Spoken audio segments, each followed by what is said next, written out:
รสชาติอาหารที่นี่น้ำจิ้มเขารสเด็ดมากนะคะเขามีน้ำจิ้มให้เลือกแบบ2สไตล์แล้วก็อาหารเขาสดมากๆเลยไม่ว่าจะเป็นเนื้อสัตว์หรือว่าอาหารทะเลบอกเลยว่าสดจริงๆ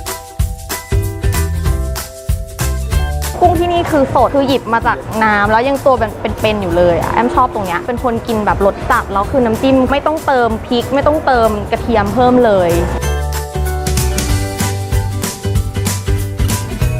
อาหารที่นี่นะคะสดมากๆเลยคือส่วนตัวชอบกุ้งเพราะว่ากุ้งยังอยู่ในบ่ออยู่เลยแล้วก็ตักขึ้นมาแบบยังสดอยู่เลยอะค่ะ